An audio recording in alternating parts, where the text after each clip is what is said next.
Good evening, ladies and gentlemen. We will call the July 21st meeting of the Common Council to order, and I will ask our clerk to take a roll to determine a quorum. Alderperson Haas. Here. Halverson. Here. Keene. She is excused. Novak. Here. Noling. Here. Rote. Here. Turner. Here. Weigel. Here. Grisham. Here. Grobe. Here. 9 present, 1 excused. We have a quorum. If you are able, please rise and join us in the Pledge of Allegiance, which will be led this evening by Alderman Haas.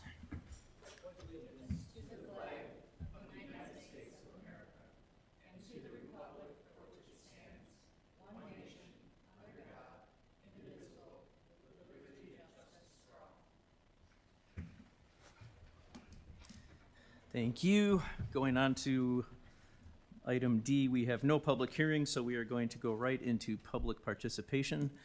This is when the Common Council can receive information from members of the public during this 30-minute period. We ask that each speaker approach the podium, turn on the microphone, and please give us your name and address for our official record. We also ask that you keep your comments to 1 or 2 statements, no more than 5 minutes, because we only have a 30-minute session allotted for this. And please know that the council cannot act on topics or discuss the topics with the speakers because the items are not properly agendized and we cannot violate open meetings laws. So anybody wishing to address the council under public participation, please, I think some people have signed in. I'm not sure if you all know what order you're in, but anyone can start, I guess.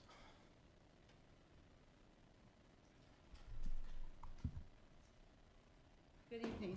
My name is Cindy Radke. I live at 8519 West Beecher Street. I'm here tonight because they have a proposed at Mount Hope. They have a proposed to have a warming shelter there from Thanksgiving, the day after Thanksgiving, to the end of March. I know it's not on your agenda today. I understand that, but I think that we need to get this out there before it gets too late. They had a meeting on June 23rd at Mount Hope. They said the warming center would be from 7 to 7, so it's the wrong location. It's in residential area. They have 2 schools. They have Franklin and they have Central within a block of this area. If something happens, it's too late. They have a place to sleep there, but they have no wraparound services, no direct transportation in that area. No, they leave at 7. The library does not open till 9. So if they're going to go to the library, they have to wait 2 hours. They have no public bathrooms in that area and no morning food program that they're mentioning. The Historical Society has already had problems at their place with people living there. They have human feces and they have drug paraphernalia. I just don't think this is the right neighborhood to have it in. Franklin already has to lock their dumpsters because of this. They have to check their bushes because of drug paraphernalia. This is not the right location. It should be in a location so they can get help to better themselves. I feel as a citizen of West Allis, our concerns and our voices should be heard and taken into consideration as this decision is made. Thank you. Thank you for your comments, Ms. Radke. Does anybody else wish to address the council under public comment?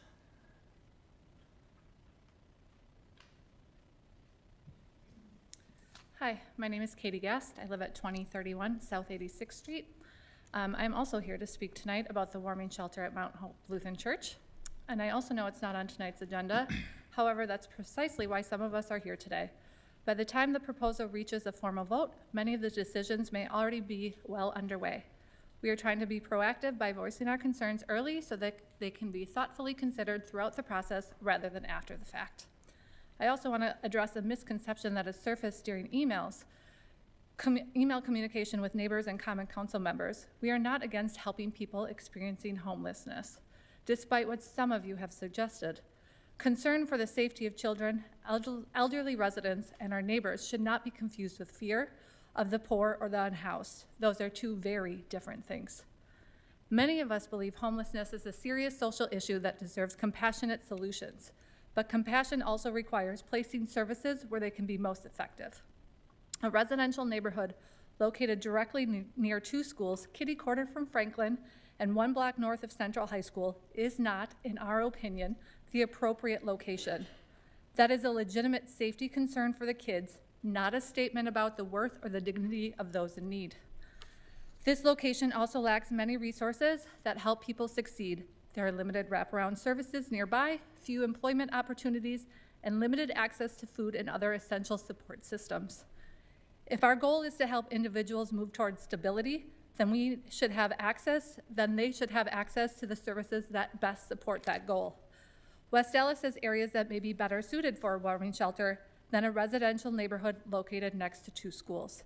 Locations in commercial or mixed-use areas that provide easier access to public transportation and employment opportunities, healthcare providers, food resources, and existing social service agencies should be carefully considered. Placing a shelter where individuals can more readily access these essential services not only provides better support for those experiencing homelessness, but also allows the shelter to operate in an environment that is more compatible with its surrounding land uses. As you continue to evaluate this proposal, I respectfully ask that you carefully consider the concerns raised by those in the surrounding neighborhood, the unique location of this property, and the impact it could have on nearby schools, families, and residents. When this proposal eventually comes before you for a vote, I ask that you weigh whether it is truly the right location to achieve that mission safely and effectively. Thank you for your time and listening to the voices of your constituents. Thank you for your comments, Ms. Gast. Are there any other, anyone else in the audience that wishes to address the council under public comment? Good evening. My name is Carlos Gonzalez, 2501 South 92nd Street, President Heights. My wife, Natisia, and I own NKG Barbershop, a small business located on the southwest corner of 88th Street and Greenfield Avenue. We understand and appreciate the city's goal of improving safety, especially for children and pedestrians. However, from the perspective of a business owner, we have serious concerns about the proposed ordinance to make the 1,400 blocks of 87th and 88th one-way streets. Because of how our parking lot is designed, the main entrance is located on 88th Street, just south of Greenfield. Customers rely on being able to access our parking lot from that direction. Changing the traffic to one-way north would make entering and exiting our property much more difficult and less convenient, especially exiting, since the only option would be to exit onto Greenfield. Even under the current traffic pattern, exiting our parking lot onto Greenfield Avenue is already challenging. During the Wisconsin State Fair, traffic on Greenfield becomes extremely congested, making it even harder to safely pull out. Because of this, many of our customers and visitors choose to drive south on 88th Street down to Orchard, then head west to 92nd Street, where they can safely use the traffic signal at 92nd and Greenfield to head west. This is a safer and more practical route than attempting to turn directly onto Greenfield. The proposed one-way northbound traffic pattern would eliminate that option. Instead, drivers may feel pressured to make difficult turns onto Greenfield or take other routes that could increase confusion, congestion, and a potential for accidents. Additionally, the businesses on 87th Street are in a different situation. Their parking lots are located behind their buildings and connect to the alleyways, giving them multiple options for entering and exiting their properties. Our business does not have that flexibility, so the impact on us would be much greater. We ask the committee and all those involved to consider looking into other alternative measures that would better accommodate the existing traffic patterns, allow customers to continue accessing the business more safely, and still address safety concerns. We respectfully ask the committee to consider how this proposal will affect the businesses that serve this community every day. We support improving safety, but we believe there is a solution that can protect children while also preserving safe access for customers and reducing the risk of future traffic accidents. Thank you. Thanks for your comments, Mr. Gonzalez. Anybody else wish to address the council under public participation?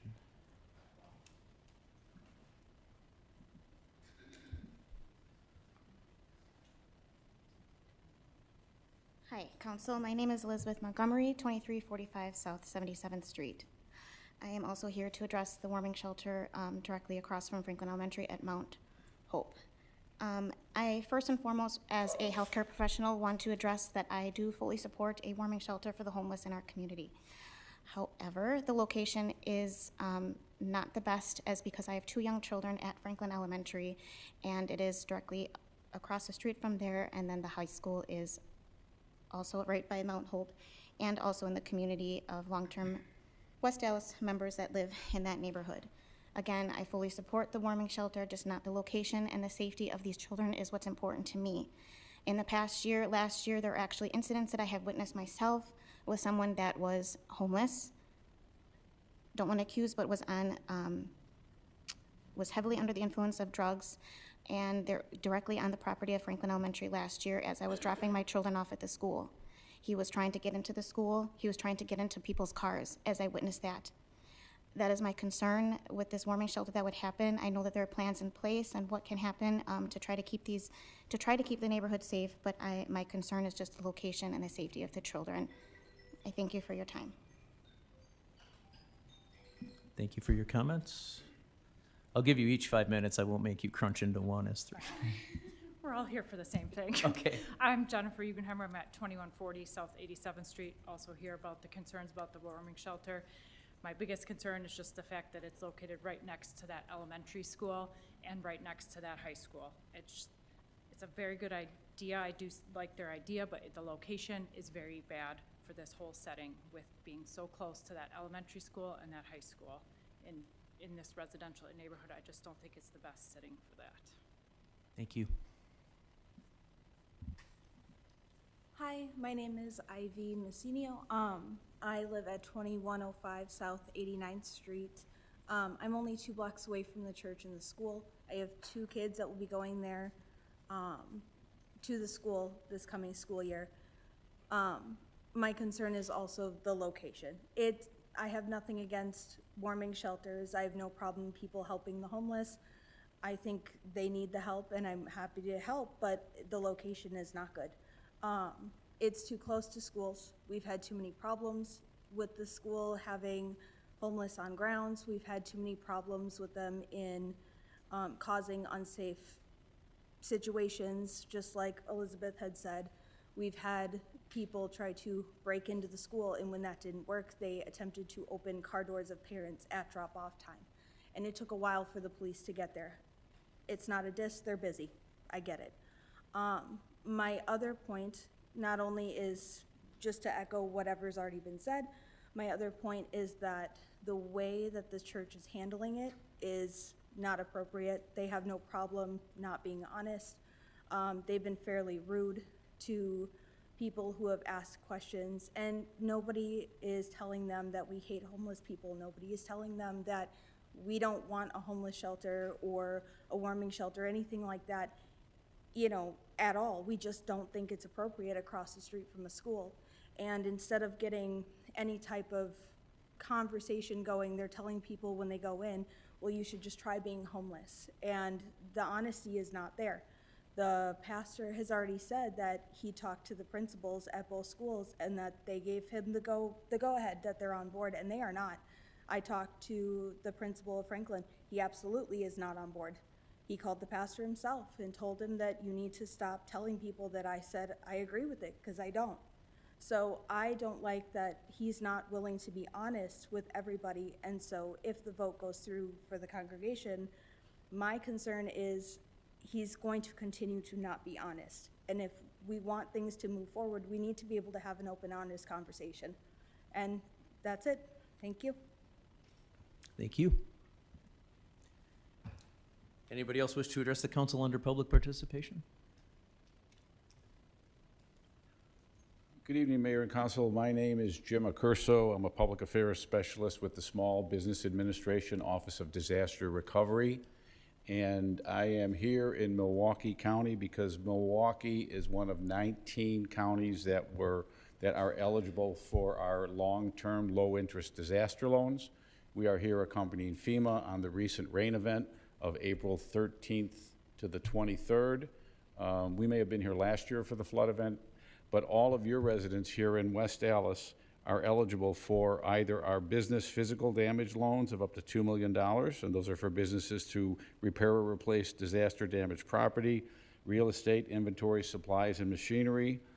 Homeowners and renters can get help. Homeowners can get help up to $500,000 to repair or replace damaged real estate, disaster damaged real estate, including fences and driveways. And renters and homeowners can get up to $100,000 for the contents of their home, including personal property, including automobiles. In addition to that, we offer your businesses economic injury disaster loans. So if there was no physical damage, but they had an economic loss of working capital, they could apply. Now, they have until August 31st to apply for these loans. There is no fee to apply for the loans. There's no obligation to take them. These are not bank loans. These are funds from the U.S. Treasury. And like I said, there's no obligation to take them. So if a loan is offered to someone after they work with their loan officer and things change, they can walk away free and clear. These are not meant to replace funding of other sources like insurance. This is in addition to insurance. So if anyone had any damage, or they may have already buttoned up their homes or corrected the damage because the storm was so long ago.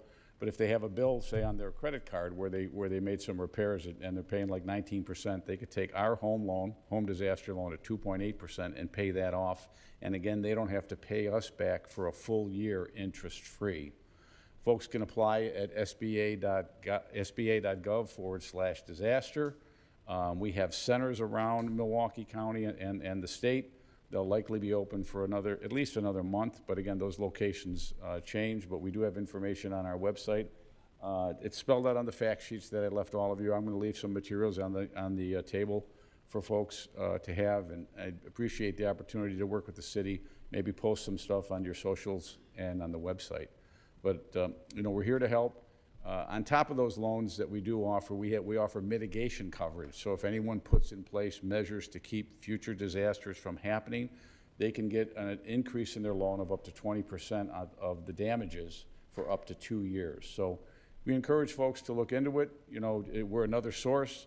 Like I say, we're the federal government. We're here to help, and appreciate the opportunity. Thank you very much, Mr. Thank you. Recurso. Anybody else looking to address the council under public participation?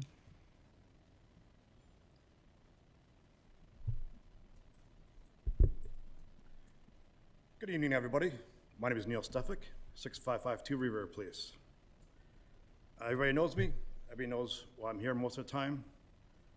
I was going to bring this up last month, but something else happened in the city that you had half the city here to complain about. We won't go over that. But I'm here for something new that happened. In the last month and a half, I got a phone call from the state of Wisconsin. And they're very curious about something. They're curious why the city of West Allis did not issue me my license yet. I explained why. And the state was very upset with the Common Council in West Allis. And they said, you're telling me there's a commercial building in West Allis that has not paid taxes in 2 years because your city won't let you. Yep, that's 100% correct. They said, well, why is this? Tell us. I said, well, I explained everything. And they said, all right, well, we're pretty upset because no taxes have been paid in 2 years. I can understand that. Neil, how about if we do what you want to do 2 years ago? You said you would pay all these back taxes for the original seller's permit, minus interest, penalties, and late fees. Or you still want to do that? If you do that, we'll make the original seller's permit valid, good to go again. Will the city be okay with that then? I said, well, I can't guarantee it. That's not my decision. I thought 2 years ago, when you gave me a new seller's permit, that would fix everything. That was not the case. So, everybody's complaining with sales, your taxes are going up, your taxes are going up, your taxes are going up. We're seeing that happening more and more and more. I'm not saying it's your fault, but But the big thing is this. I can have the state clear up my original seller's permit within a week. If that is what you actually want.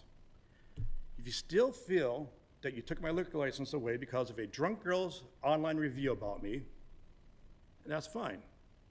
But let me ask you this. What's going to happen when the court cases are 100% done and I'm found that I said online everything is correct and there's evidence that she was wrong? Well, now what happens? You took away my liquor license over absolutely nothing from the drunk girl's online review. That's not good, is it? Now here's the thing. I'm born and raised in West Allis. I love my community. I love the people in it. The last thing I want to do is sue City Hall for X amount of dollars because you guys screwed up so bad. I don't want to do that. What I will recommend is this. I would appreciate somebody from up here to get a hold of me within a week. We can sit down with the city attorney. Cale's been very, very helpful in the last year or two. We can sit this down in private, get it figured out with my original seller's permit, with a balance of 0, and get it all figured out. It won't cost the taxpayers much of anything. I have some easy solutions. You know how to get a hold of me? Appreciate your time. Thank you. Thank you. Is there anybody else that wishes to address the council under public participation this evening? All right, we will close public participation. Thank you, everybody. And we will move on to Part F. Our standing committees will be meeting during recess. The room number for those committee meetings the room numbers are listed on the bottom of page 1 on your agendas. If you are here for a specific item, be it a license or a permit or something specific on the agenda, and you are not sure which room to go in when we break for recess, excuse me, please ask one of us when we break, and we'll get you in the right room. Item G is the mayor's report. I do not have a mayor's report this evening. Are there any reports from the members of the council? Mayor Devine. I'm going to go Alderperson Grisham and then Alderperson Novak. Go right ahead. Thank you. Just want to remind the community that we have our West Allis Night Out coming up the 25th, and we have quite a bit of participation citywide. And I just want to thank the community for doing their part to work together, to come together, to celebrate, to look out for one another. And I hope you all have successful gatherings. Thank you. Alderperson Novak. Mayor Devine, on a similar note, I wanted to give a special shout out to the McCarty Park neighborhood. I received a personal invite from one of their residents, and after all of their flooding last year, for them to come back, they're having a very large block party. My husband and I will be helping with some things and donating some things, and one of the people running this one is Katie Thakin. I think a lot of us up here know the damage she dealt with, and she gave me the okay on this, lost her husband shortly thereafter, so for her to step up and be doing this for the neighborhood that needs it so much, I think it's worth just a special note and shout out to them out there. Thank you. Any other reports from the alderpersons? Mayor Devine, Alderman Weigel. I just had to double check the calendar. I was maybe not shocked, but this is our last meeting before State Fair. Correct? Yes, it is. Yeah, because there's an election in April, early in August. I just want to remind everybody, State Fair's coming to town again. Let's be prepared, be courteous, be prepared to put up with our guests and all that, and the traffic and all that. I think most people here, most of the residents are familiar with it. I know that in my time when I was in the 2nd District, most of the issues I had was with tenants who don't live here. So if you have tenants or people have issues with the overnight parking or the traffic, all of those stuff, I mean, we're all pretty easy to get a hold of. But and go to the fair and have a good time. Thanks. Thank you, Alderman Weigel. Any other reports from the council? All right. Mayor Devine. Alderman Haas. I move for approval of the June 16, 2026 Common Council minutes. Second. We have a motion, we have a second. If there are no corrections or amendments, all in favor, please say aye. Aye. Any opposed? Ayes have it, the minutes are approved. We have no standing committee reports under item J, so we will go right to item K. Mayor Devine. Alderman Haas. Do any council members wish for separate action on any of the items contained in our consent agenda? Then, seeing none, I move for approval of item K, our consent agenda. Someone step in. We have a motion and a second on the consent agenda. If there is no discussion, I will ask the clerk to call the roll. Alderperson Haas. Aye. Halverson. Aye. Keene. She's not here. worries. Novak. Aye. Noling. Aye. Rote. Aye. Turner. Aye. Weigel. Aye. Grisham. Aye. Grope. Aye. 9 in favor, 0 opposed. That motion carries. Mayor Devine, Alderman Haas. I move that the common council stand in recess until the conclusion of our committee meetings. Second. There's a motion and a second. All in favor? Aye. Anyone opposed? We are in recess.